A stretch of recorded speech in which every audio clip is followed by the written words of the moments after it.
के बारे में। हमारा सेशन है क्लिनिकल मेडिसिन का और आज हम उसमें बात करेंगे प्रेजेंटिंग का कंप्लेंट। ये वो शिकायत होती है जिनके लिए मरीज उस समय डॉक्टर के पास जाता है, यही वो शिकायतें हैं जिन पर तब उसे सबसे ज्यादा ध्यान देना चाहना चाहिए। यानी कि एक पेशेंट है, जब उसको प्रेजेंटिंग में जो प्रॉब्लम होती है तब वो डॉक्टर के पास जाता है। एग्जाम्पल के लिए क्रोनिक पेप्टिक अल्सर वाला पेशेंट, हेमोमेटासिस की शिकायत के लिए एक डायबिटीज वाला पेशेंट जिसको 20 सालों से इलाज चल रहा है, जूता काटने के बाद पैर के तलवे में जब इन्फेक्शन होता है तब वो डॉक्टर के पास जाता है। और जो शिकायत होती है रोगी को प्राइमरी और उनकी अवधि के क्रम अनुसार सूचीबद्ध किया जाता है। यानी कि जो प्रेजेंटिंग कंप्लेंट्स होती हैं उसका जो ऑर्डर होता है प्रायोरिटी पेशेंट को देयर ड्यूरेशन। भाई एक सिंपल सी बात है, कोई भी पेशेंट चाहे कितनी ही क्रोनिक बीमारी से ग्रस्त हो, जैसे अगर आर्थराइटिस का कोई पेशेंट है, वो 20 साल से 10 साल से आर्थराइटिस की दवाई खा रहा है, लेकिन डॉक्टर के पास तब आएगा जब उसको दर्द बढ़ जाएगा। ऐसा ही होता है। शुगर है हाँ जी, गुर्दे की दिक्कत। जी सर, सही कह रहे हैं। देखा ही जाता है।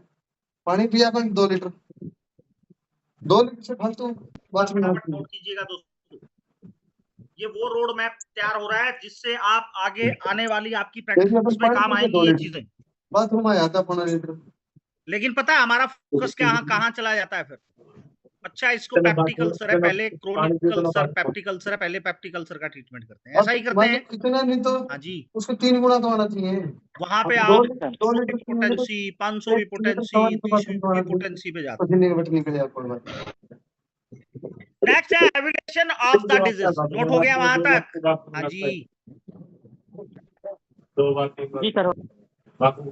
एवुलेशन ऑफ द डिजीज। एक बार जब मौजूदा शिकायत दर्ज हो जाती है तो अगला काम होता है उसकी ग्रोथ का पता करना।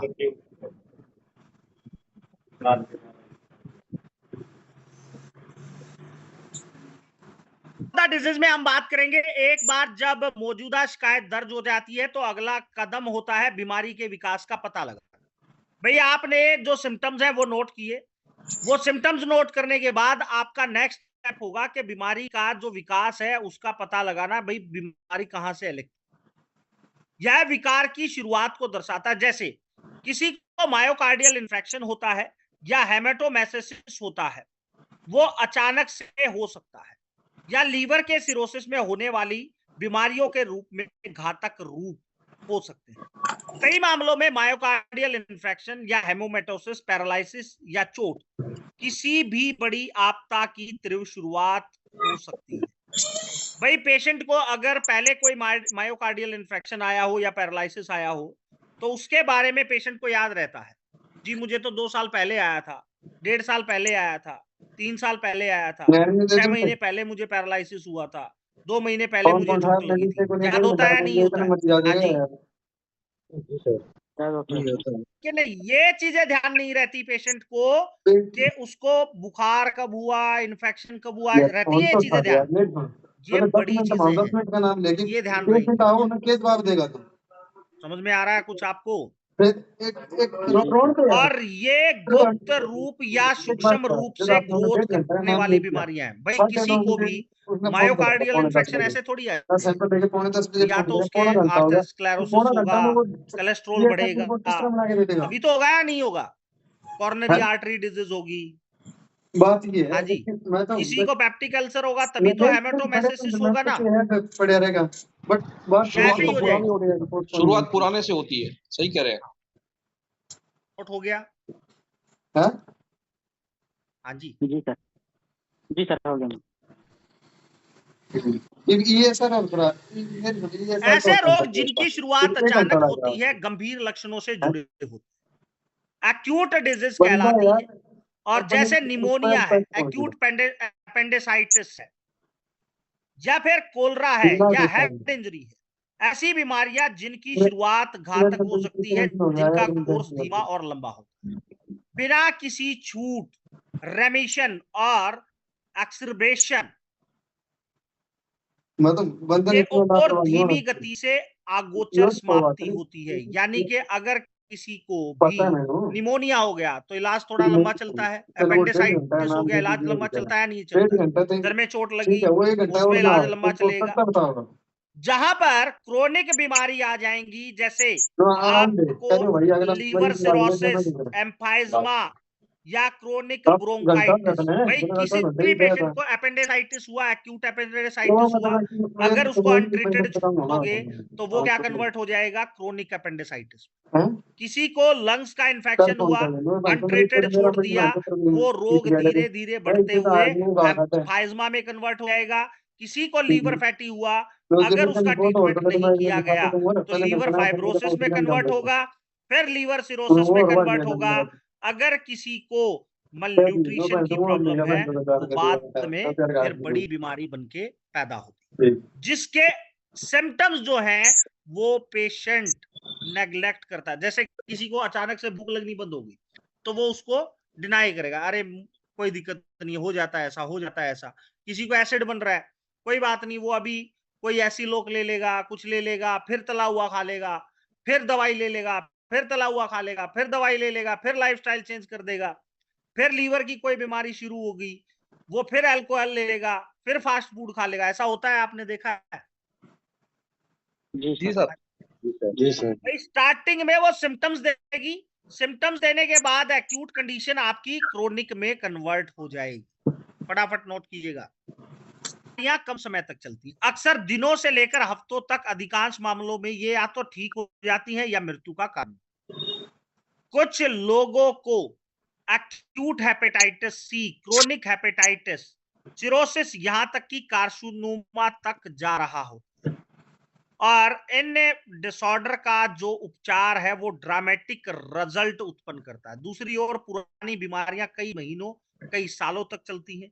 अधिकांश मामलों में इलाज जो है वो संभव नहीं होता है, उन्हें छूट या तीव्रता प्राप्त हो सकती है। ये सीधे बीमारी इसकी जटिलता में से किसी एक कारण मृत्यु का बनती है। अगर किसी को एक्यूट हेपेटाइटिस हुआ, वो क्रोनिक में कन्वर्ट हो गया, फिर वो लीवर सिरोसिस बन गया, फिर वो कार्सिनोमा बन गया। अभी इस चक्कर में पेशेंट 1 साल में फारिग हो जाता है। देखा आपने, कार्सिनोमा जब बनेगा पेशेंट कहां जाएगा? हाँ जी, जहां पर ऑर्गन फेलियर की बात आए। अब ऐसा तो नहीं है एक बीमारी है क्रोनिक ओस्टियोआर्थराइटिस, ऐसा तो नहीं है बंदा उसमें मर जाता हो, देखा आपने मरता हुआ? हाँ जी, नहीं सर, नहीं सर। नहीं मरता हुआ देखा ना। हाँ, लेकिन अगर किसी भी पेशेंट को कार्डियोवास्कुलर डिसऑर्डर हो गया, हाइपरटेंशन की प्रॉब्लम है, कॉर्नरी आर्टरी डिजीज हुई, उसने सर्जरी कराया, स्टंट डलवाया, स्टंट डलवाने के बाद वो दवाई खा रहा, चलता रहता चलता रहता चलता रहता। ऐसा तो नहीं है किसी का आज कोलेस्ट्रॉल बढ़ा और कल मर गया। हाँ जी, नहीं सर, नहीं। जहां पे ऑर्गन फेलियर होगा वहां पे पेशेंट की डेथ पॉसिबल है। जहां पे ऑर्गन फेलियर, जहां पे सिस्टम में डिफेक्ट आए, यानी कि रोगी के विकास का विवरण बहुत ध्यान से प्राप्त करना चाहिए। इतिहास में लक्षणों के विकसित होने के साथ साथ उनकी प्रगति और लक्षणों की उपस्थिति, उपचार की प्रक्रिया और एक्यूट या अदर जो कंडीशन उसके साथ हुई हैं वे भी शामिल होनी चाहिए। अब उसने जो ट्रीटमेंट लिया है और उनकी खुराक, वो आपको सही तरीके से नोट करनी चाहिए। बायोप्सी या सर्जिकल जो प्रोसीजर्स हुए हैं उनकी जांच का रिकॉर्ड प्रॉपर आपको देखना चाहिए। आप समझ रहे हैं? भाई आपके पास पेशेंट आया बोला जी मेरे को तो बीपी हाई की शिकायत रहती है। आप कई बीमारियों के दौरान कई कॉम्प्लिकेशंस डेवलप हो सकते हैं।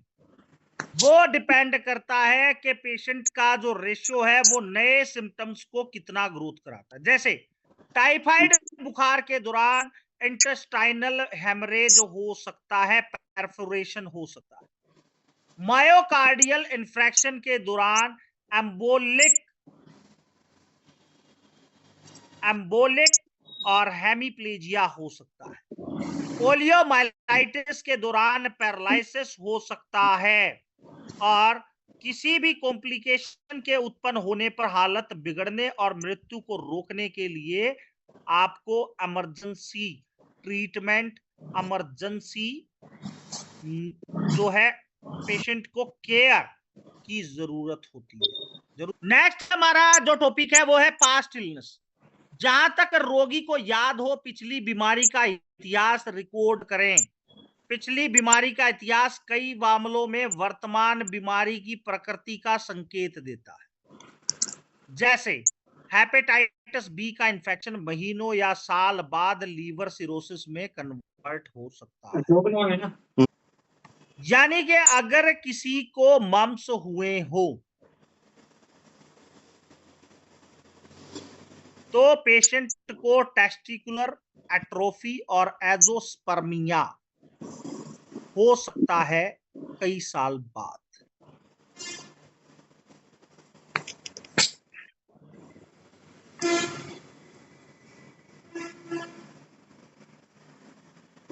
तो पता होगा ना आपको।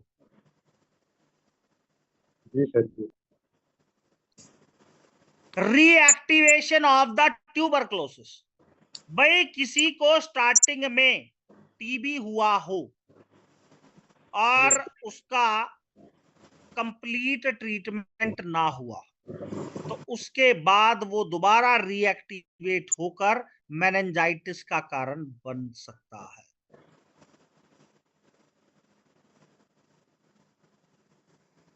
को इस बात का ध्यान रखना है आप सभी को कि जो वर्तमान की बीमारियां हैं, प्रेजेंट इलनेस है, वो आपको पिछली बीमारी से भी प्राप्त हो सकती है। अब लीवर सिरोसिस का आपको क्लियर हुआ या नहीं हुआ? कंप्लेंट्स हैं वो वर्तमान बीमारी के बीच में प्रवर्तनशील लक्षण मुक्त अवधि के बाद पिछली बीमारी की देर से हुई जटिलताएं हो सकती। भाई अगर किसी को पहले कोई बीमारी हुई हो और आज उसके सिम्टम्स भी डेवलप हो सकते, बचपन में होने वाला रूमेटिक फीवर जो एडल्टहुड में वाल्वुलर हार्ट डिसऑर्डर्स को पैदा कर सकता है। भाई किसी को बचपन में रूमेटिक फीवर हुआ हो वो उसको वाल्वुलर हार्ट डिसऑर्डर का कारण बन सकता है। एक्यूट पोस्ट स्ट्रेप्टोकोकल ग्लूमेरोनेफ्राइटिस जो गुर्दे की बीमारी के रूप में प्रकट हो सकता है बाद में। सिफिलिस, आज सिफिलिस हो गया, पेशेंट को ट्रीटमेंट कर दिया, बट उसका जो वायरस है वो कहाँ छुप गया? डबल डीएनए वायरस होता है, वो छुप गया आपका डोर्सल रूट गैंग्लियन। दोबारा से फिर वो रीएक्टिवेट होके सेकेंडरी और टेरिटरी स्टेज को पैदा कर सकता है। फटाफट नोट। सेकेंड ग्रुप में पेशेंट कभी भी मूल रोग के लक्षणों से मुक्त नहीं होता।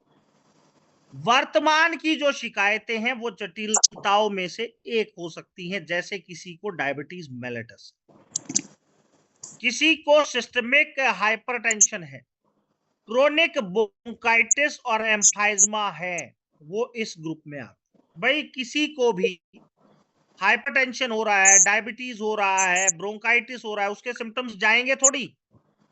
जा सकते हैं उसके सिम्टम्स? कभी नहीं भी सर। नहीं जा सकते।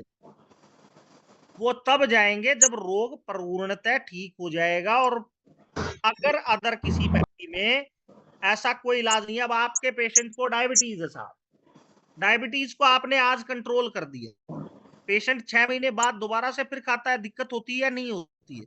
उसके सिम्टम्स जो डायबिटिक न्यूरोपैथी है, पैरों में जलन है, एडिमा है, ये सारी चीजें चली जाती हैं क्या? हाँ जी। हिस्ट्री, सभी मामलों में दवा का सेवन का विस्तृत इतिहास प्राप्त करना है। भारत में नशीली पदार्थ कई स्रोतों से निःशुल्क उपलब्ध है। दवाओं का अप्रतिबंध नुस्खा स्व प्रशासन बहुत आम है। इसके अलावा एक ही रोग, एक या अलग अलग बीमारी के लिए चिकित्सा की अलग अलग प्रणालियों का पालन कर सकते हैं। दवाएं बीमारी के पैटर्न को बदल देती हैं और लक्षण और संकेतों को छिपा देती हैं। जैसे एंटी हाइपर सेंसिटिव ड्रग्स जो ब्लड प्रेशर को कम करती हैं। ब्रोंकोडायलेटर दवाएं जो अस्थमा से राहत दिलाती हैं, कई जटिलताएं पैदा कर सकती हैं, जैसे कोर्टिकोस्टेरॉइड डायबिटीज मेलेटस को तेज कर सकती है। फेनासेनेटीन और एनाल्जेसिक दवाओं से गुर्दों को नुकसान पहुंच सकता है और क्लोरोक्विन ऐठन को भड़का सकता है। दवाओं के बारे में सभी उपलब्ध जानकारी आपको दर्ज करनी चाहिए, जिससे प्रतिकूल दवा प्रतिक्रिया और अप्रिय दवा प्रतिक्रिया के पारिवारिक इतिहास से डॉक्टर जो है भविष्य में उनको उपयोग करने से ध्यान रहे। एग्जाम्पल के लिए पेनिसिलिन और एनाफिलैक्सिस। देखो साहब,